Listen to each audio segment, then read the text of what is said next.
نحمده ونصلي على رسوله الكريم أما بعد أعوذ بالله من الشيطان الرجيم بسم الله الرحمن الرحيم يا أيها الذين آمنوا قوا أنفسكم وأهليكم نارا وقودها الناس والحجارة وقال النبي صلى الله تعالى عليه وسلم ما نحل والد ولدا من نحل أفضل من أدب حسن صدق الله العظيم وصدق رسوله النبي الكريم۔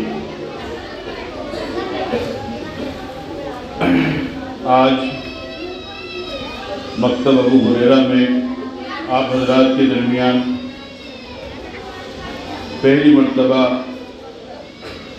حاضری کا اور ملاقات کا موقع ملا۔ ابھی میں نے چند بچیوں کا امتحان بھی دیا اور بچیوں نے جو امتحان دیا اس سے یہ اندازہ ہوا کہ آپ حضرات نے اپنی بستی اور اپنے محلے کی ذمہ داری جن حضرات کو دینی تعلیم دینے کے لیے دی ہے اور اپنے بچوں کی تربیت کے لیے ان کو دینی تعلیم دینے کے لیے ان کو قرآن و حدیث سکھانے کے لیے جن حضرات کے اوپر آپ نے اعتماد کیا ہے وہ حضرات آپ کے اعتماد پر پورا اتر گئے۔ اللہ تعالیٰ کی بے شمار نعمتوں میں سے ایک بہت بڑی نعمت اولاد ہے۔ اولاد کی نعمت آپ ان لوگوں سے جا کر کے پوچھو کہ جن کی شادیاں ہوئے 5 سال 10 سال ہو گئے، ان کے پاس عیش و عشرت کے سامان کی کوئی کمی نہیں اور بہترین آسائش اور آرام کے تمام اشیاء ان کے پاس میں مہیا ہیں، دستیاب ہیں۔ عالی شان بنگلے، عالی شان گاڑیاں، سب کچھ ان کے پاس میں موجود ہیں، لیکن وہ اپنے دل میں یہی حسرت لیے پھرتے ہیں کہ اگر دنیا کے اندر ہمیں کوئی انسان ایسا مل جائے کہ جو ہماری اس ساری دولت و ثروت کو اور اس عالی شان بنگلوں کو اور ان گاڑیوں کو، زمین و جائیداد کو لے لے اور ہمیں صرف ایک بچہ دے دے تو ہم اپنا یہ سب کچھ اس کے اوپر قربان کرنے کے لیے تیار ہیں۔ یہ حسرت ان کے دلوں کے اندر ہے، لیکن چونکہ اولاد کا اختیار تو صرف اور صرف اللہ کے ہاتھ میں ہے، اللہ کے علاوہ کسی کے ہاتھ میں نہیں۔ قرآن کریم میں اللہ تعالیٰ نے فرمایا لِلَّهِ مُلْكُ السَّمَاوَاتِ وَالْأَرْضِ يَخْلُقُ مَا يَشَاءُ يَهَبُ لِمَن يَشَاءُ إِنَاثًا وَيَهَبُ لِمَن يَشَاءُ الذُّكُورَ أَوْ يُزَوِّجُهُمْ ذُكْرَانًا وَإِنَاثًا وَيَجْعَلُ مَن يَشَاءُ عَقِيمًا کہ یہ اللہ کا فیصلہ ہے کہ اللہ کسی کو بیٹے ہی بیٹے دیتا ہے اور کسی کو بیٹیاں ہی بیٹیاں دیتا ہے، کسی کو دونوں دیتا ہے اور کسی کو دونوں سے محروم کر دیتا ہے۔ یہ اللہ کا فیصلہ ہے، اس میں انسان کو کوئی اختیار نہیں، لیکن اللہ رب العزت نے اپنے فضل و کرم سے ہمیں اولاد عطا فرمائی ہے، اور اولاد یہ اتنی بڑی نعمت ہے کہ جس کو حاصل کرنے کے لیے انبیاء کرام نے دعا کی۔ ابراہیم علیہ السلام بڑھاپے میں اللہ تعالیٰ سے دعا کر رہے ہیں اور اللہ کی حمد و ثنا کر رہے ہیں، الحمدللہ الذی وہب لی علی الکبر اسماعیل و اسحاق ان ربی لسمیع الدعاء کہ میں اپنے اس پروردگار کا شکر ادا کرتا ہوں، اس کی تعریف کرتا ہوں کہ جس نے بڑھاپے میں مجھے اسماعیل اور اسحاق جیسی اولاد عطا فرمائی۔ زکریا علیہ السلام اللہ سے دعا کر رہے ہیں رب انی وہن العظم منی واشتعل الرأس شیبا ولم اکن بدعائک رب شقیا کہ اے میرے پروردگار میرے سر کے بال سفید ہو گئے، میری عمر بہت زیادہ ہو گئی ہے اور بظاہر دنیاوی اعتبار سے اب ایسا لگتا نہیں ہے کہ مجھے شاید اولاد مل سکتی ہو یا میری بیوی کے بچہ ہو سکتا ہو، لیکن آپ کے لیے کوئی مشکل کام نہیں ہے. میں آپ سے دعا کرتا ہوں آپ مجھے اولاد کی نعمت سے محروم مت کیجئے. اللہ رب العزت نے حضرت زکریا علیہ السلام کو اس عمر میں اولاد عطا فرمائی اور فرمایا یا زکریا انا نبشرک بغلام اسمہ یحییٰ کہ ہم آپ کو ایک لڑکے کی خوشخبری دیتے ہیں اور اس کا نام بھی ہم متعین کرتے ہیں. نام بھی اللہ نے بتا دیا کہ یحییٰ تمہارے اس بچے کا نام ہوگا. اور اتنا بڑا نام فرمایا لم نجعل لہ من قبل سمیہ کہ جب سے دنیا بنی ہے تب سے لے کر کے آج تک کسی نے یہ نام نہیں رکھا ہے. ہم تم کو بڑھاپے میں اولاد بھی دے رہے ہیں اور اس کا نام بھی ہم ہی رکھتے ہیں. آپ اندازہ لگائیے کہ انبیاء کرام جس نعمت کو حاصل کرنے کے لیے اللہ سے بڑھاپے میں دعائیں مانگے تو وہ نعمت کوئی چھوٹی نعمت تو ہوگی نہیں, وہ کتنی بڑی نعمت ہوگی. تو جب اولاد کی نعمت اتنی بڑی نعمت ہے تو ظاہر سی بات ہے کہ جو چیز جتنی زیادہ اہم ہوتی ہے, جتنی زیادہ قیمتی ہوتی ہے, اس کے کچھ مقاصد بھی ہوتے ہیں, اس کی کچھ ضروریات بھی ہوتی ہیں. جب اولاد اتنی بڑی نعمت ہے تو اللہ رب العزت نے پھر اس کے مقاصد بھی متعین فرمائے ہیں ہر ماں باپ کے اوپر. اور وہ مقاصد کیا ہے کہ وہ اپنی اولاد کی دینی تعلیمی تربیت ان کی کریں. صرف بچہ پیدا کرنا انسان میں اور جانوروں میں بنیادی فرق یہ ہے کہ جانور کا بچہ پیدا ہونے کے بعد نہ تو کوئی تربیت لیتا ہے, نہ کوئی تعلیم حاصل کرتا ہے, نہ کسی مکتب میں جاتا ہے, نہ مدرسے میں جاتا ہے, نہ اسکول کالج میں جاتا ہے. اس کی زندگی کا مقصد کھانا اور پینا اور چارہ جوئی کرنا بس یہی تک. لیکن انسان کی اولاد اور انسان کے بچوں کا فرق یہ ہے کہ انسان اپنے بچے کو پیدا کرنے کے بعد اس کو صرف آوارہ نہیں چھوڑ دیتا بلکہ اس کو تربیت دیتا ہے, اس کو تعلیم دیتا ہے, اس کو سکھاتا ہے. اور یہ آج سے نہیں, روز اول سے بھی اللہ رب العزت نے سب سے پہلے انسان آدم علیہ السلام کو جب پیدا فرمایا تو ان کو پیدا فرما کے صرف اللہ نے چھوڑ نہیں دیا بلکہ اللہ نے ان کو علم دیا. قرآن میں اللہ نے فرمایا وَعَلَّمَ آدَمَ الْأَسْمَاءَ كُلَّهَا کہ ہم نے آدم کو پیدا کرنے کے بعد تمام چیزوں کا علم دیا. معلوم ہوا کہ انسان کی جب اولاد ہوگی تو انسان یہ کام کرتا ہے کہ وہ اپنی اولاد کو تربیت کرتا ہے, اس کو تعلیم دیتا ہے. اگر خدا نخواستہ کوئی انسان اپنی اولاد کو تربیت نہیں دے رہا ہے اور اس کو تعلیم نہیں دے رہا ہے تو پھر وہ گویا کہ اللہ کی سنت کے خلاف بھی عمل کر رہا ہے اور اسی طریقے سے انسان ہونے کا جو حق ہونا چاہیے اس حق کی بھی وہ خلاف ورزی کر رہا ہے. تو انسان اپنے بچے کو تعلیم دیتا ہے اور پھر شریعت نے ماں باپ کے اوپر اس کو فرض فرمایا, اس کو ذمہ دار کے طور پر اس کو شریعت نے بیان فرمایا.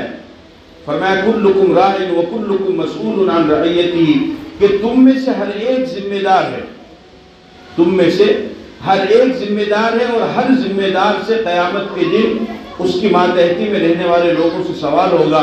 لہذا آپ اگر باپ ہیں اور آپ کے 2 4 5 6 بچے ہیں یا اسی طریقے سے ماں ہیں اور اس کے بچے ہیں بچیاں ہیں تو آپ اپنے بچوں کے ذمہ دار ہوئے.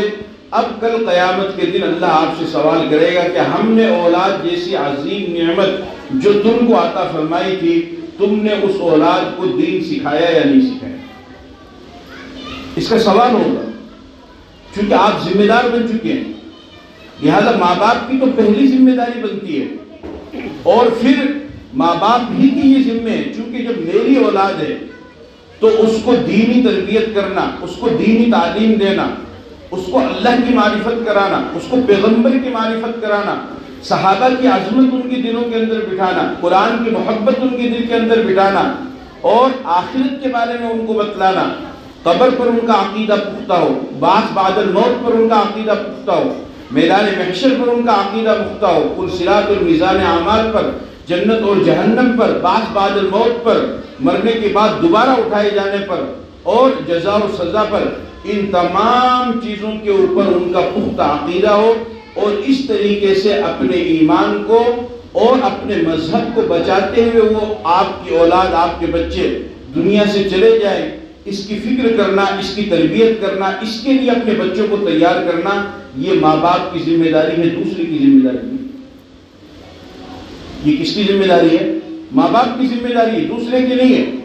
لیکن اگر تھوڑی دیر کے لیے میں تجارت میں مشغول ہوں، میں اپنے کاروبار میں لگا ہوا ہوں، میں اپنے بزنس میں لگا ہوا ہوں، تو پھر اس صورت میں جو ہمارے بچوں کو تیار کر رہا ہے، جو ہمارے اوپر سے اتنے بڑے فریضے کو جو ہمارے سر کے اوپر تھا کہ باپ ہونے کی حیثیت سے اور ماں ہونے کی حیثیت سے میرے ذمہ تھا اپنی اولاد کو تیار کرنا، وہ اتنا بڑا فریضہ جو میرے ذمہ تھا وہ ہمارا امام یا کوئی مدرس یا کوئی معلم یا کوئی استاد اگر اس کو ادا کر رہا ہے تو اس کا احسان ماننا چاہیے یا نہیں ماننا چاہیے؟ بولو بھائی، اس کا احسان ماننا چاہیے یا نہیں؟ ہمیں اس کو اپنا محسن سمجھنا چاہیے، اس کی قدر کرنا چاہیے کہ اتنی بڑی ذمہ داری کو ہماری طرف سے وہ ادا کر رہا ہے، اور جب وہ اس ذمہ داری کو ادا کر رہا ہے تو گویا کہ وہ ہمارا محسن ہوا، لہذا قدم قدم پر اس کا احسان ماننا اور اس کا تعاون کرنا جو بھی ممکن ہو سکتا ہو، یہ ہماری پہلی ذمہ داری بنتی، اس لیے کہ وہ ہمارے فرض کو ادا کرنا۔ تو اس کے لیے آج کا جو ماحول ہے، خاص طور پر علماء کرام فرماتے ہیں کہ ابھی تو صرف 20% فتنہ ہیں، 20%۔ اس 20% فتنے میں کیا حال ہو رہا ہے آپ کو معلوم ہے کہ کتنی بڑی تعداد میں مسلم لڑکیاں اور لڑکے وہ مرتد ہو رہے ہیں، اپنے مذہب کو چھوڑ رہے ہیں، اپنے دین کو چھوڑ رہے ہیں، اپنے اسلام کو چھوڑ رہے ہیں، اپنے ایمان کو چھوڑ رہے ہیں۔ کیوں؟ ان کے سامنے ایمان کی اور اسلام کی اہمیت ہی نہیں۔ 20% فتنہ ہے، اور جب 100% فتنہ آ جائے گا تو پھر کیا حال ہوگا آپ خود سوچ لیجیے، اس کے بارے میں اندازہ لگائیے۔ آج سے 20 سال پہلے اگر کسی کو یہ کہا جاتا کہ ایک وقت ایسا آئے گا کہ مسجدوں کے اندر گانے بجیں گے تو کوئی اس کو ماننے کے لیے تیار نہیں تھا، اس وجہ سے کہ ماحول ایسا تھا آج سے 20-30 سال پہلے کہ غیر مسلم بھی اگر اپنی بارات دے کر کے جاتا تھا تو مسجد کے سامنے وہ بھی ڈی جے بند کر دیا کرتا تھا کہ بھئی مسلمانوں کی مسجد آ گئی ہے، اللہ کا گھر آ گیا ہے، تو وہ بھی احترام میں ڈی جے کو خاموشی کے ساتھ میں لے جاتا تھا۔ آج مسلمان کا یہ حال ہے کہ وہ مسجد کو دیکھ کر بلکہ اذان ہو رہی اس کو سن کر بھی ڈی جے کو بند نہیں کرتا ہے۔ ہم نے یہ کام کیا ہے، اور آج مسجدوں کے اندر گانے بج رہے ہیں کہ نوجوان موبائلوں کے اندر رنگ ٹون لگاتے ہیں اور کسی کا فون آتا ہے تو وہ گانا بجتا ہے۔ تو 20 سال پہلے اگر کسی کو کہا جاتا وہ یقین کرنے کے لیے تیار نہیں تھا۔ آج 20 سال کے بعد میں یہ نتیجہ ہمارے سامنے ہے کہ مسجدوں کے اندر گانے بج رہے ہیں، آنے والے وقتوں میں کیا ہوگا وہ اللہ ہی جانتا ہے۔ اور اسی کی بنیاد پر ہمارے بچے بہت بڑی تعداد میں اپنے مذہب کو، اسلام کو اور ایمان کو چھوڑ رہے ہیں۔ ان کو بچانے کا واحد طریقہ صرف یہی ہے کہ ہم اپنے بچوں کو مکتب کے ساتھ میں جوڑیں اور بچپن میں ہی بنیادی طور پر ان کے عقائد کو اور ایمان کو ہم مضبوط کر دیں۔ یہ مکتب کی تعلیم کوئی معمولی تعلیم نہیں، یہ بہت بڑی تعلیم ہے، اس کو آپ معمولی مت سمجھو۔ علامہ شبیر احمد عثمانی رحمۃ اللہ علیہ فرماتے ہیں کہ جس بچے نے یا جس بچی نے مکتب میں نازلہ قرآن کریم کی تعلیم حاصل کر لی، میں یقین کے ساتھ کہہ سکتا ہوں کہ آگے چل کر کے چاہے وہ کتنے ہی کفر و شرک کے یا غلط ماحول میں چلا جائے، وہ بچہ کبھی گمراہ نہیں ہوگا، اپنے ایمان کو چھوڑنے والا نہیں ہوگا۔ یہ مکتب کی تعلیم کی اہمیت ہے کہ اس کی وجہ سے انسان کا ایمان محفوظ رہتا ہے، بچیوں کا ایمان محفوظ رہتا ہے، بچوں کا ایمان محفوظ رہتا ہے۔ آپ اس کو ہلکا مت سمجھو، یہیں سے لوگ تیار ہوتے ہیں اور تیار ہو کر کے بڑے بڑے عالم دین بنتے ہیں۔ ہم سب کی جو مادر علمی ہے وہ دارالعلوم دیوبند ہے، آپ سب حضرات جانتے ہیں، اس کی ابتدا ایک انار کے درخت کے نیچے ہوئی۔ آپ کا یہ مکتب تو ماشاءاللہ پھر بھی اس میں عمارت ہے، ہال ہے اور سارے ضروریات کی یہاں پر جو ہے چیزیں موجود ہیں، لیکن اس کی ابتدا صرف ایک انار کے درخت کے نیچے ہوئی۔ اور اس کی لمبی تاریخ کو اگر میں آپ کے سامنے بیان کروں تو اس میں تو بہت لمبا وقت چلا جائے گا۔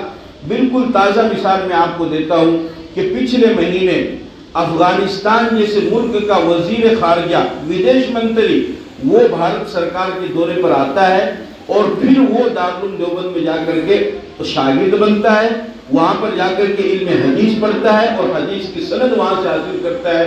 انار کے درخت کے نیچے جس مدرسے کی شروعات ہوئی تھی، آج ایک ملک کا ودیش منتری آ کر کے وہاں پر پڑھنا چاہتا ہے۔ اس کو آپ معمولی مت سمجھو۔ اب کوئی اس زمانے میں کھڑے ہو کر کے یہ کہتے تھے صاحب ان کے پاس تو کوئی عمارت ہی نہیں، کچھ ہے ہی نہیں، کوئی انتظام ہی نہیں ہے، کیا ہوگا؟ ارے بھائی ابھی نہیں ہو رہا، آگے چل کر کے ہوگا، اور ایسا ہوگا اور ایسا ہوا الحمدللہ کہ پوری دنیا سے لوگ رجوع کرتے ہیں۔ آج پورے ملک ہندوستان میں مسلمانوں کے تقریباً 8 کروڑ بچے ہیں. چونکہ ہم جمعیت علماء ہند سے جڑے ہوئے ہیں تو ہم اس کی تفصیلات ہمارے سامنے ہوتی ہیں. 8 کروڑ مسلمان بچے ہیں، ان میں صرف 1 کروڑ بچے ایسے ہیں کہ جو کسی مسجد میں یا مکتب میں تعلیم حاصل کرنے جاتے ہیں. 7 کروڑ بچے کہیں پر بھی تعلیم حاصل کرنے کے لیے نہیں جاتے ہیں. ان بچوں کی فکر کون کرے گا؟ ان کی ذمہ داری کس کے اوپر آتی ہے؟ کل قیامت کے دن کیا ہمیں اس کے بارے میں جواب نہیں دینا پڑے گا؟ ہمیں نہیں بتانا پڑے گا؟ ہمیں اس کے بارے میں بتانا پڑے گا، ہمیں فکر کرنی پڑے گی. ہم پورے ملک کی تو ذمہ داری نہیں لیتے ہیں اور نہیں لے بھی سکتے ہیں، پورے علاقے کی بھی نہیں لے سکتے ہیں، لیکن ہم کم از کم یہ کوشش کریں کہ میری ماتحتی میں جو بچے آتے ہیں، یعنی میری اولاد، میرا بیٹا، میری بیٹی، میرا پوتا، میری پوتی، وہ اس چیز سے محروم نہیں رہ پائے. اور جس طریقے سے آپ اپنے بچوں کو اور بچیوں کو خاص طور پر ماؤں کو میں بتاتا ہوں، چونکہ آدمی تو کام کرنے کے لیے باہر چلا جاتا ہے، کہ وہ یہ کوشش کرے کہ اپنے بچوں کو اور بچیوں کو جس طریقے سے اسکول بھیجتے ہیں اس طریقے سے اپنے بچوں کو اور بچیوں کو مکتب کے اندر بھیجیں.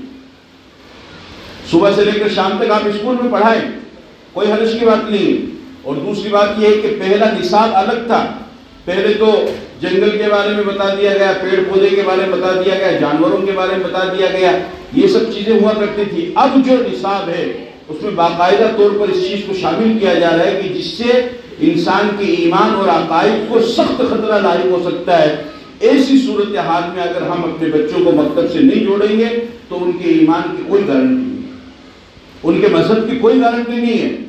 آپ کا بچہ مسلمان گھر میں پیدا ہوا، آپ خود مسلمان تھے، آپ کی اہلیہ مسلمان تھی، آپ نے مسلمان نام اس کا رکھا، مسلمان بچی سے آپ نے اس کا نکاح کرایا، مسلمان بچی سے مسلمان بچے کا نکاح کرایا، رجسٹر میں اس کا مسلمان نام ایڈ ہے، لیکن آگے چل کر کے وہ معمولی چیزوں کی وجہ سے اگر ایمان کو چھوڑ دیتا ہے تو اس سے بڑی ناکامی اور حسرت کی بات کیا ہوگی کہ قیامت کے دن اللہ کہے گا کہ میں نے تجھے مسلمان اولاد دی تھی، تو نے اس کی تربیت نہیں کی، جس کی وجہ سے یہ بچہ اپنے اسلام کو اور اپنے ایمان کو چھوڑنے والا بن گیا. ہم کیا جواب دیں؟ فتنے بہت تیزی کے ساتھ میں بڑھ رہے ہیں. ہمارے جتنے بھی اکابرین علماء ہیں، چاہے دارالعلوم دیوبند کے ہوں، جمعیت کے ہوں، یا مرکز نظام الدین کے ہوں، دعوت و تبلیغ سے ہوں، یا کسی بھی مسلک اور مشرب سے جڑے ہوئے ہیں، ان تمام علماء اور اکابرین اور بزرگوں کی اور بڑوں کی فکر اس وقت جس نے ان کی راتوں کی نیند کو اڑا دیا، راتوں کی نیند اڑ چکی ہے، گھل رہے ہیں، پگھل رہے ہیں اس فکر کو لے کر، ان سب کی مجموعی فکر صرف یہی ہے کہ آنے والے مستقبل میں ہماری قوم کا کیا حال ہوگا، ہماری قوم کے بچوں کا کیا حال ہوگا، اور آنے والی جو پیڑھی ہے اس کا ایمان کس طریقے سے محفوظ رہے گا. تو وہ تمام کے تمام بزرگان دین اللہ والے اس نتیجے پر پہنچے کہ اگر اپنی آنے والی نسلوں کے ایمان کے تحفظ اور بقا چاہتے ہو اور ان کے مذہب کو باقی رکھنا چاہتے ہو تو اس کا واحد طریقہ یہ ہے کہ مکتب سے اپنے بچوں کو جوڑو.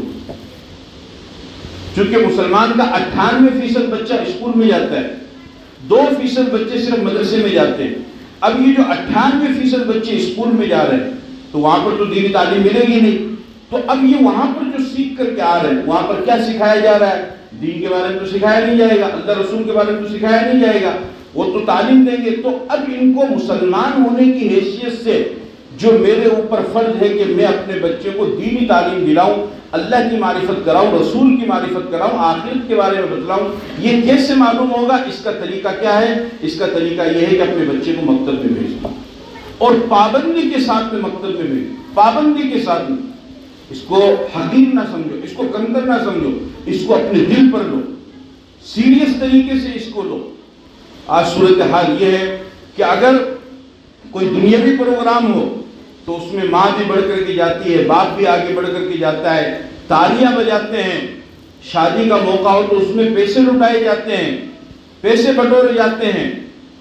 اور جب دین کا کوئی پروگرام ہو اور علماء بیچارے ٹوٹے پھوٹے جس طریقے سے بھی کوئی محنت کر رہے ہوں وہ ماں باپ کو بلاتے ہیں، بچوں کے ماں باپ کو. تو بہت سارے ماں باپ ایسے ہیں کہ وہ اس پروگرام میں آنے کے لیے تیار نہیں ہوتے ہیں. اب آپ مجھے یہ بتاؤ کہ جب آپ دوسرے پروگراموں میں جا رہے ہو اور بچہ خالی ذہن ہوتا ہے، خالی دماغ ہوتا ہے، جب وہ آپ کو دیکھ رہا ہے کہ میرا باپ اس پروگرام میں جا رہا ہے، اس میں پیسے بھی لٹا رہا ہے، اس میں اپنا سب کچھ خرچ بھی کر رہا ہے، اور یہاں پر مدرسے کے اندر نہ تو میری ماں آ رہی ہے، نہ میرا باپ آ رہا ہے، نہ وہ حوصلہ افزائی کر رہا ہے، نہ وہ مجھے انعام دے رہا ہے، اور وہ شرکت بھی نہیں کر رہا ہے۔ آپ اس پروگرام میں شرکت نہ کر کے آپ تھوڑی دیر کے لیے یہ سوچ رہے ہوں گے، یہ سمجھ رہے ہوں گے کہ مکتب کا ایک چھوٹا سا پروگرام تھا، مولانا صاحب نے مجھے دعوت دی اور میں اس میں گیا نہیں، اور جب مولانا صاحب نے ملاقات کی تو آپ نے مسکرا کر کے یہ کہہ دیا کہ صاحب میں تو کوئی کام سے چلا گیا تھا، کوئی تقاضا چلا گیا تھا، اور آپ نے اپنے دل کو خوش کر لیا۔ خوش کرنے کی ضرورت نہیں ہے، آپ نے مولانا صاحب کو الو نہیں بنایا، آپ نے اس کو ٹوپی نہیں پہنائی ہے، آپ نے اپنی اولاد کے ساتھ غداری کی، آپ نے اپنی اولاد کے ساتھ بے وفائی کی ہے، آپ نے اپنی نسل کے ساتھ میں دھوکہ کیا ہے۔ آپ نے کہ اس بچے کے ذہن کے اندر کیا آپ ڈال رہے ہیں کہ یہ بچہ یہ سمجھے گا کہ میرا باپ اس پروگرام میں نہیں آ رہا ہے تو اس کا مطلب اس پروگرام کی کوئی اہمیت نہیں ہے، اس تعلیم کی کوئی اہمیت نہیں ہے۔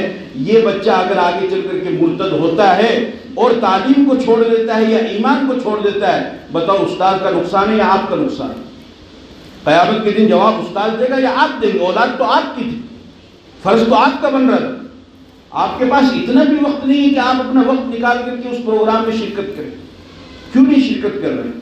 کوئی روزانہ کا کام ہے نہیں، 2 4 6 مہینے میں سال میں ایک مرتبہ پروگرام ہوتا ہے۔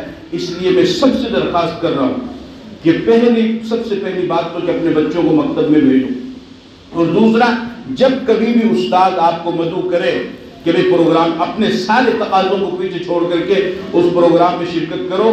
ماں باپ کا شرکت کرنا بھی اولاد کو سہارا دیتا ہے، اور اگر اللہ نے آپ کو نوازا ہے تو ان بچوں کی حوصلہ افزائی کرو۔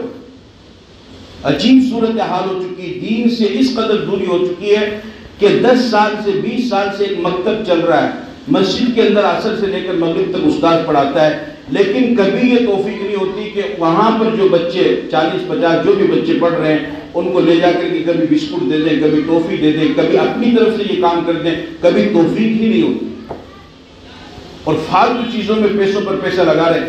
اپنی مصیبت کو دور کرنے کے لیے کبھی یہ کام بھی کرو کہ وہ جو معصوم بچے وہاں پر تعلیم حاصل کر رہے ہیں ان کے ہاتھوں میں ٹوفی دو، ان کو بسکٹ دو، ان کے سر پر ہاتھ پھیرو، ان سے کہو کہ میری مصیبت دور ہو جائے، تم اللہ سے دعا کرو، دیکھنا چند دنوں میں آپ کی مصیبت دور ہوتی ہے نہیں۔ پتہ نہیں کہاں کہاں کا لوگ چکر لگا رہے ہیں، کہاں کہاں چلے جاتے ہیں۔ جو سیدھے رستے پر آنا تھا اس رستے پر آؤ، اس دولت کو لگاؤ۔ اگر آپ کی دولت اللہ رسول کے نام پر نہیں لگتی ہے، قرآن کے نام پر نہیں لگتی ہے، میں کہتا ہوں اس دولت کا کوئی فائدہ نہیں، کوئی فائدہ نہیں، کسی درجے میں کوئی فائدہ نہیں۔ کیا کرو گے آپ اس دولت کا؟ آپ لاکھ پتی ہیں، آپ کروڑ پتی ہیں، آپ کچھ بھی ہے، اگر آنے والی نسلوں کے ایمان کو بچانے کے لیے آپ کی دولت اس مسجد میں، اس مکتب میں، اس مدرسے میں کام کرنے والے، اس مکتب میں کام کرنے والے اور اس مکتب میں پڑھنے والے بچوں کے اوپر اگر نہیں لگ رہی ہے تو اس دولت کا کیا کرو گے؟ کیا ساتھ میں لے کر کے جاؤ گے؟ کیا اللہ کو جواب دو گے کہ اللہ نے اتنی بڑی تعداد میں دولت آپ کو عطا فرمائی اور اتنا بڑا صاحب ثروت اور مالدار اور امیر کبیر آدمی آپ کو بنایا اور آپ مکتب پر خرچ کرنے کے لیے تیار نہیں ہے؟ کبھی موقع ملے، کبھی وقت ملے تو مکتب میں پڑھنے والے، مکتب میں پڑھانے والے اور مکتب کی ذمہ دار کے پاس آؤ اور آ کر کے کہو کہ بتاؤ ہمیں آپ کو کس چیز کی ضرورت ہے، میں اس کو کرنے کے لیے تیار ہوں۔ یاد رکھو آج کے اس گئے گزرے دور کے اندر اگر ایک پیسہ بھی آپ کا دین کے نام پر یا آنے والی نسلوں کے ایمان کو بچانے کے نام پر لگ جاتا ہے تو یہ قیامت کے دن آپ کی مغفرت کے لیے کافی ہو جائے گا۔ یہ فتنوں کا دور ہے، اس فتنے کے دور میں کسی طریقے سے قرآن و سنت کو مضبوطی سے تھامنا اور اپنے بچوں کو تھمانا یہ ہماری سب سے بڑی ذمہ داری اور بنیادی ذمہ داری ہو جاتی ہے۔ حدیث کے اندر نبی پاک صلی اللہ علیہ وسلم نے ارشاد فرمایا کہ کوئی انسان اپنی اولاد کو اس سے بہتر تحفہ اور ہدیہ نہیں دے سکتا ہے کہ وہ اپنی اولاد کو باادب بنائے، اس کی اچھی تربیت کرے اور اس کو دینی تعلیم دے۔ آپ نے اپنی اولاد کو گاڑی دلوا دی، موبائل دلوا دیا یا دوسری چیزیں دلوا دی، لیکن اللہ کے نبی حدیث میں فرماتے ہیں کہ اس ہدیے کی اور اس تحفے کی کوئی اہمیت نہیں ہے۔ سب سے بڑا تحفہ جو باپ اپنی اولاد کو دے سکتا ہے وہ یہ ہے کہ اسے اچھی دینی تربیت دے، اسے دینی تعلیم دے، اسے باادب بنائے۔ تو لہذا آج کے اس دور کے اندر ہمیں اس پر غور و فکر کرنے کی ضرورت ہے۔ اپنے بچوں کو ہم قرآن کریم پڑھائیں، اپنے کسی بھی بچے کو قرآن کی تعلیم سے محروم نہ رکھیں۔ آنے والا وقت اس سے بھی زیادہ خطرناک ہوگا فتنے اس سے بھی زیادہ بڑی تعداد میں آئیں گے. ہم جو کر سکتے ہیں ہم کرنے کی کوشش کریں. ایک عالم ہے وہ پیسہ نہیں لگا سکتا ہے، اور آپ کو اللہ نے پیسہ دیا، آپ علم نہیں دے سکتے ہیں، تو عالم کو چاہیے کہ وہ اپنا علم دے، وہ اپنا علم دے. اور آپ کو اللہ نے پیسہ دیا ہے تو آپ کو چاہیے کہ آپ اپنا پیسہ لگائیں. اس طریقے سے ایک طرف سے علم لگے گا، ایک طرف سے پیسہ لگے گا، اس طریقے سے مل کر کے کام ہوگا تو انشاءاللہ یہ اور بھی ترقی پہ آئے گا اور بھی آگے بڑھے گا. لہذا مائیں بہنیں بھی آئی ہوئی ہیں، آپ حضرات بھی آئے ہوئے ہیں. آپ حضرات سے یہ درخواست کرتا ہوں کہ صرف آج آ کر کے دعا کر کے آپ چلے نہ جائیں، بلکہ جب موقع ہو جمعرات کے دن یا جمعے کے دن یا ہفتے میں یا 15 دن میں، یا اگر زیادہ مشہور ہو تو مہینے میں کم از کم ایک مرتبہ مکتب میں آئیں، مکتب کے ذمہ دار سے ملاقات کریں، ان سے پوچھیں کہ آپ بتاؤ ضرورت کیا ہے، اگر کسی چیز کی ضرورت ہے تو اس کو کرو. یہ ہمارے بچے ہیں، یہ دوسروں کے بچے نہیں ہیں، یہ کوئی دوسری جگہ سے آئے ہوئے بچے نہیں ہیں. یہ جو بچے پڑھ رہے ہیں کس کے بچے ہیں؟ یہ ہمارے بچے ہیں. اگر ہم اپنے بچوں کے لیے اتنی قربانی بھی نہیں دے سکتے ہیں تو معاف کرنا، پھر کسی باہر کی دشمنی کی ضرورت نہیں ہے. ہم یہ اپنے بچوں کی دشمنی کے لیے کافی ہیں کہ ہم اپنے بچوں کے ایمانی دشمن بن رہے ہیں، ان کے دینی دشمن بن رہے ہیں، ان کے روحانی دشمن بن رہے ہیں. لہذا اس وجہ سے اس کی اہمیت کو سمجھو، مکتب کی اہمیت کو سمجھو. اور اسی طریقے سے جو بچے نہیں آ پا رہے ہیں ان کو بھی جوڑو، ان کو بھی کوشش کرو، ان کو جوڑنے کی کوشش کرو. ہم چونکہ جمعیت علماء سے جڑے ہوئے ہیں تو ہمارے سامنے ایک کارگزاری آتی ہے، آپ حیران ہوں گے. میں کیا بتاؤں آپ کو کہ مسلمان خوب خرچہ کرتا ہے، لغویات میں خرچہ کرتا ہے جس کا اسلام سے کوئی تعلق نہیں، الٹا گناہ ہوتا ہے. بے شمار چیزوں پر، شادی کے موقع پر گانے بجانے والوں پہ خرچہ کرتا ہے، پٹاخوں کے اوپر خرچہ کرتا ہے، بچے کی پیدائش ہوتی ہے اس بچے کی پیدائش پر برتھڈے مناتے ہیں اس پر خرچہ کرتا ہے، جبکہ اسلام میں اس کی کوئی حیثیت نہیں. اللہ کے نبی کا کوئی یوم پیدائش نہیں بنایا گیا، ابو بکر صدیق کا، عمر فاروق کا کوئی یوم پیدائش نہیں بنایا گیا. اور خود انسان خرچہ کر جاتا ہے، اپنے بچوں سے خرچہ کروا لیتا ہے، بیڑی پیتا ہے، سگریٹ پیتا ہے، یا اسی طریقے سے تمباکو کھاتا ہے، یا اور بھی بہت ساری چیزیں ان کے اوپر خرچہ کرتا ہے. اور جب ان کو یہ کہا جاتا ہے کہ بھئی آپ کا بچہ مکتب کے اندر پڑھ رہا ہے، آپ بچوں کی کچھ فیس دیجیے، حالانکہ بڑی تعداد میں نہیں ہے، 100-200 روپے یا 500 روپے ہوتے ہیں، تو مسلمان اس کو بھی دینے کے لیے تیار نہیں ہوتا ہے. آپ اندازہ لگائیے کہ ہم کتنا بڑا جرم کر رہے ہیں اپنے بچوں کے ساتھ میں اور دینی تعلیم کے ساتھ میں، کہ ہماری دولت کا اور ہمارے دھن کا 1% بھی وہ دینی تعلیم کے نام پر خرچ نہیں ہو رہا. ہم خرچ کرنے کے لیے تیار نہیں ہیں.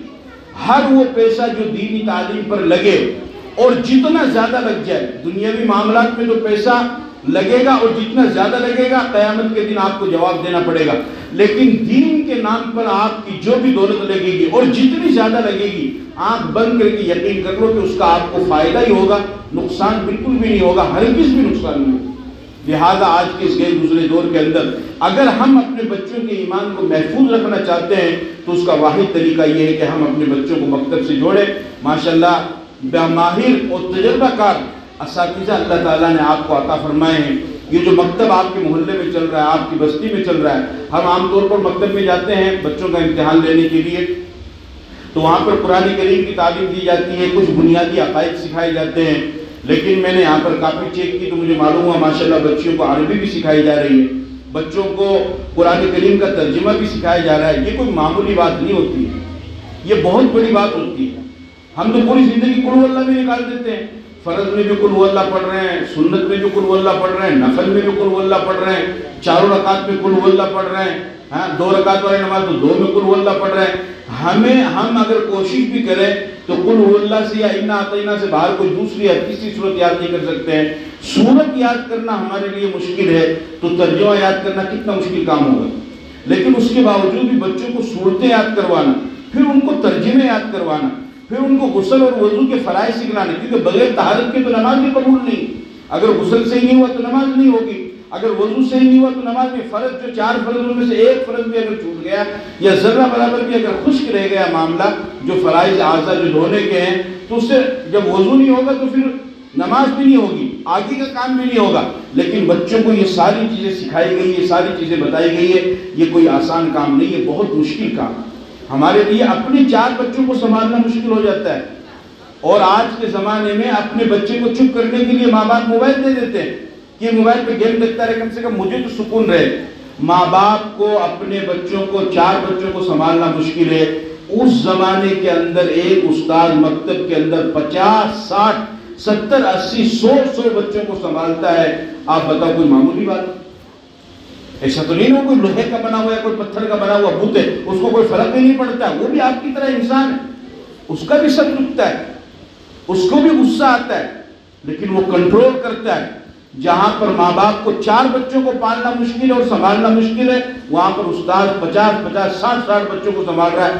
آپ اگر آدھا گھنٹہ بھی آ کر کے بیٹھ جائیں گے تو آپ کے سر میں درد ہو جائے گا، آپ بیٹھ نہیں پائیں گے کہ مولانا صاحب یہ بچے اتنا شور مچا رہے ہیں، اتنا وہ کر رہے ہیں۔ اور پھر ایسے ماحول میں ان بچوں کو قرآن پڑھانا، ان کو کلمہ نماز سکھانا، ان کو جنازہ سکھانا، ان کی صحیح تربیت کرنا، یہ سارا کام استاد کر رہا ہے، تو کتنی بڑی ذمہ داری کو وہ ادا کر رہا ہے، اس کو ہمیں اپنے دل کے اوپر لینے کی ضرورت ہے، اس کو ہمیں سمجھنے کی ضرورت ہے، اس کا احسان ماننے کی ضرورت ہے۔ لہذا اس وجہ سے چونکہ وقت ہو چکا ہے، مائیں بہنیں بھی آئی ہوئی، میں آپ سب سے درخواست کرتا ہوں کہ سب سے پہلے تو یہ کوشش کریں کہ اس بستی کے اندر جتنے بھی بچے ہیں وہ سب کے سب بچے یہاں پر تعلیم حاصل کرنے کے لیے آئیں۔ آپ کے گھر سے شروعات کریں، آپ کے گھر میں کوئی بچہ بغیر تعلیم کے نہیں رہنا چاہیے۔ اپنی ماں کو پابند کریں، اپنی بیوی کو پابند کریں، اپنی بیٹی کو پابند کریں، اپنی بہن کو پابند کریں، جو بھی خاتون گھر میں رہتی ہے ان کو پابند کریں کہ بچہ برابر مکتب میں جانا چاہیے۔ اور 2-3 دن سے آپ بچے سے سوال کریں، بھئی مکتب میں تو پڑھنے کے لیے گیا نہیں گیا، آگے تو نے سبق لیا نہیں لیا، اور بچے سے کبھی کبھار کچھ سنیں، کلمہ سنیں یا کوئی سورت سنیں یا دعا سنیں، اور جب بچہ دعا سنا دے تو اس کو کچھ انعام بھی دے، اس کو ماشاءاللہ بولے، اس کی حوصلہ افزائی کرے، تو وہ بچہ سمجھے گا کہ نہیں میرا باپ میری اس پڑھائی سے خوش ہے، تو وہ آگے چل کر کے اور بھی زیادہ محنت کرے گا اور بھی زیادہ تعلیم حاصل کرے گا۔ اور دوسرا کہ مکتب کی جو ضروریات ہیں ان ضروریات کو آپ پورا کرنے والے بن جائیں۔ ایک بات آپ ہمیشہ یاد رکھنا کہ اللہ کے نام پر جو بھی پیسہ لگایا جاتا ہے اس میں اللہ ہمیشہ بڑھوتری کرتا ہے، اس میں کمی کبھی بھی نہیں آتی۔ یہ آپ اس بات کو یاد رکھ لو، اس میں کبھی بھی کمی نہیں آتی۔ جو پیسہ اللہ کے نام پہ لگے، آپ نے آج تک اپنی زندگی میں نہیں سنا ہوگا کہ فلاں صاحب نے حج کیا اور حج کرنے کی وجہ سے ان کا کاروبار ٹھپ ہو گیا، آپ نے کبھی نہیں سنا ہوگا۔ آپ نے کبھی نہیں سنا ہوگا کہ فلاں صاحب نے مسجد میں اور مدرسے میں تعاون کیا یا مکتب میں تعاون کیا اور اس کی وجہ سے ان کا کاروبار ٹھپ ہو گیا۔ نہیں، اللہ اتنا غیرت مند ہے کہ جو انسان اللہ کے نام پر دین اسلام کے لیے، قرآن کے لیے، مکتب کے لیے، تعلیم کے لیے لگاتا ہے، اللہ تعالیٰ ہر حال میں اس کے رزق میں برکت ہی عطا فرماتے ہیں۔ اگر اپنے رزق میں برکت حاصل کرنا چاہتے ہو تو اس کا ذریعہ یہ ہے کہ قرآن کریم کے یہ جو حلقے بنے ہوئے ہیں اور جہاں پر قرآن کریم کی تعلیم دی جا رہی ہے، ان حلقوں کو مضبوط کرو، ان اداروں کو مضبوط کرو، ان مکتبوں کو مضبوط کرو، تو انشاءاللہ آپ کا یہ لگا ہوا پیسہ جہاں پر آپ کے لیے ثواب کا ذریعہ بنے گا، آپ کے لیے برکت کا ذریعہ بنے گا، وہیں پر یہ آنے والی نسلوں کے ایمان کے تحفظ کا ذریعہ بنے گا۔ اور آج کے اس دور میں جو انسان اس میں حصہ لے لے گا اور جو انسان اس میں تعاون کر دے گا، اس سے بڑا خوش نصیب انسان کوئی نہیں ہو سکتا۔ موت کا زندگی کا کوئی بھروسہ نہیں ہے، کوئی بھروسہ نہیں، انسان کیا ارمان کرتا ہے کیا نہیں کرتا ہے، 10 منٹ پہلے یہاں تھا سامان ہے، 100 برس کا پل کی خبر نہیں، کوئی بھروسہ نہیں ہے۔ لہذا کل کر لوں گا، پرسوں کر لوں گا، اپنی اولاد کو وصیت کر جاؤں گا، بڑھاپے میں کر لوں گا، یہ سب بیوقوفی کی بات ہے۔ نیکی کا جذبہ، نیکی کا خیال جب کبھی بھی دل میں آئے اس کو فوراً کر لو، ورنہ تو شیطان کوشش کرتا ہے کہ وہ جذبہ اور وہ خیال آپ کے دل سے نکال دے۔ لہذا یہ جو پروگرام آج ہو رہا ہے اور آپ کے سامنے جو باتیں پیش کی گئی ہے، جو تاثرات آپ کے سامنے پیش کیے گئے ہیں، وہ انتہائی قابل اطمینان ہے، لائق ہے، قابل تعریف ہے، قابل ستائش ہے۔ ہم نے اپنے تفکرات کے اندر، اپنے تاثرات کے اندر بھی اس کو لکھا ہے، اس کو بیان کیا ہے۔ لہذا جو اساتذہ یہاں کام کر رہے ہیں وہ مکمل آپ ان کے اوپر اعتماد کریں، ان کے اوپر بھروسہ کریں، اپنے بچوں کو پابندی کے ساتھ میں بھیجیں، اور جو آپ سے ہو سکتا ہو آپ حوصلہ افزائی جو آپ کر رہے ہیں اس سے بھی زیادہ آپ حوصلہ افزائی کرنے کی کوشش کریں۔ جب ان کی ضروریات یہاں سے پوری ہو جائے گی، ان کی حوصلہ افزائی ہوگی، تو وہ مزید محنت پھر آپ کے بچوں کے لیے کریں گے۔ کس کے لیے کریں گے؟ ہمارے بچوں کے لیے۔ کس کے لیے؟ بولو بھائی، ہمارے بچوں کے، دوسروں کے بچوں کے نہیں، ہمارے بچوں کے لیے۔ جب ہمارا بچہ سیکھ جائے گا تو وہ ہمارا قدردان ہوگا، ہمارا ادب کرنے والا ہوگا، ہماری خدمت کرنے والا ہوگا، ہمارے لیے آخرت کا ذریعہ بننے والا ہوگا، اور سب سے بڑی بات یہ ہے کہ ہمارے لیے وہ صدقہ جاریہ بنے گا اور ہمارے لیے ثواب، ہمارے لیے وہ ثواب، ایصال ثواب کرنے والا وہ بن جائے گا۔ اس سے بڑی دولت آپ کو اور کیا چاہیے کہ جب ماں باپ اپنی اولاد کو پڑھا دیں گے تو کچھ نہیں تو کم از کم رمضان میں تو اس کے دل کے اندر یہ خیال آئے گا کہ نہیں، میرے باپ نے مجھے قرآن پڑھایا ہے تو میں قرآن پڑھوں گا اپنے باپ کے نام سے۔ اگر رمضان میں قرآن پڑھ کر بھی وہ آپ کو ثواب پہنچا دیتا ہے تو اس صورت میں اس سے بڑی خوش نصیبی کی بات اور کیا ہو سکتی ہے؟ یہ بہت بڑی بات ہے۔ لہذا آپ سب حضرات اس پر توجہ دیں اور اس کا خیال رکھیں، اس مکتب کو اور بھی اونچائی پر لے کر کے جائیں، اس کی ضروریات کو پورا کریں۔ آپ ارادہ کرتے ہیں انشاءاللہ؟ ہاتھ کھڑا کر دیں ایک مرتبہ، جو بھی ضروریات ہوگی کریں گے انشاءاللہ۔ اللہ تعالیٰ آپ کو مزید ترقیات عطا فرمائے، خیر و برکت عطا فرمائے، اس مکتب کو اللہ تعالیٰ قبول فرمائے اور پڑھنے پڑھانے والوں کو اللہ تعالیٰ قبول فرمائے۔ وآخر دعوانا الحمدللہ۔ اللهم لك الحمد كما أنت فصل على محمد كما أنت وارفع بنا ما أنت فإنك أهل التقوى وأهل المغفرة۔ اے اللہ ہمارے گناہوں کو معاف فرما، ہماری خطاؤں سے درگزر فرما۔ یا اللہ یہ جو مکتب چل رہا ہے اس کو اپنی بارگاہ میں قبول فرما، اس میں جو کبھی خامی ہے اللہ اس کو معاف فرما۔ جو اساتذہ اس میں محنت کر رہے ہیں، پڑھا رہے ہیں، یا اللہ ان سب کے پڑھانے کو قبول فرما۔ جو بچے اور بچیاں یا اللہ اس میں تعلیم حاصل کر رہے ہیں، اے اللہ ان کو اپنی بارگاہ میں قبول فرما۔ جو ماں باپ اپنے بچوں کو بچیوں کو اس میں تعلیم حاصل کرنے بھیج رہے ہیں، یا اللہ ان کے بھیجنے کو قبول فرما۔ یا اللہ جو اس مکتب میں تعاون کرنے والے ہیں، جو امداد کرنے والے ہیں، یا اللہ ان کے تعاون کو قبول فرما اور اس کی برکت سے یا اللہ ان کی جان میں، مال میں، عمر میں اور رزق میں خوب خیر و برکت عطا فرما۔ یا اللہ اس فتنے کے دور میں، اس گئے گزرے دور کے اندر، یا اللہ جو جیسا بھی اللہ دین کی خدمت کے لیے تعاون کر رہا ہے، کوشش کر رہا ہے، وہ قابل قدر ہے، وہ نگاہ قدر سے دیکھنے کے قابل ہے۔ یا اللہ اس کو تو اپنی بارگاہ میں قبول فرما دے۔ ایک چھوٹا سا مکتب ہے، بچوں کے ایمان کے تحفظ کے لیے اور بچوں کے عقائد کے تحفظ کے لیے، ان کے آخرت کے تحفظ کے لیے، ان کے مذہب کے تحفظ کے لیے، یا اللہ اس بستی والوں نے اس کا بیڑا اٹھایا ہے۔ جو ذمہ دار حضرات ہیں یا اللہ انہوں نے اس کا بیڑا اٹھایا ہے اور اس ایک عظیم مقصد کے لیے اللہ اس مکتب کی شروعات کی ہے۔ یا اللہ اس کو اپنی بارگاہ میں قبول فرما لے۔ یا اللہ اس میں تعاون کرنے والوں کو اپنی بارگاہ میں قبول فرما لے۔ جو اپنے بچوں کو نہیں بھیج رہے ہیں یا اللہ ان کو اپنے بچوں کو بھیجنے کی توفیق عطا فرما۔ ہمیں اپنے نسلوں کے ایمان کے تحفظ کے لیے اللہ انہیں دینی تعلیمی تربیت کرنے کی توفیق عطا فرما۔ جتنے بھائی یہاں پر آئے ہیں ان سب کے آنے کو قبول فرما۔ ان کی دلوں کے اندر جو حاجت اور تمنائیں ہیں، ان کی دلی مرادوں کو یا اللہ اپنے خزانے غیب سے اللہ پورا فرما۔ بیماروں کو شفا نصیب فرما، قرض داروں کی قرضوں کی ادائیگی کے اسباب مہیا فرما، بے اولادوں کو نیک سال اولاد نصیب فرما، بے روزگاروں کو روزگار عطا فرما۔ ہماری مائیں بہنیں بھی یہاں پر آئی ہوئی ہیں، اللہ ان کے آنے کو بھی قبول فرما۔ ان میں جو اپنے بچوں کو یہاں پر پڑھنے کے لیے بھیجتی ہیں اللہ ان کے بھیجنے کو قبول فرما، ان کی تمام ضروریات کو پورا فرما، ان کو مثالی خاتون اور مثالی ماں بننے کی توفیق عطا فرما۔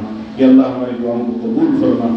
وصلی اللہ تعالیٰ علیہ وسلم کی محمد و علیہ وسلم اجمعین برحمتک۔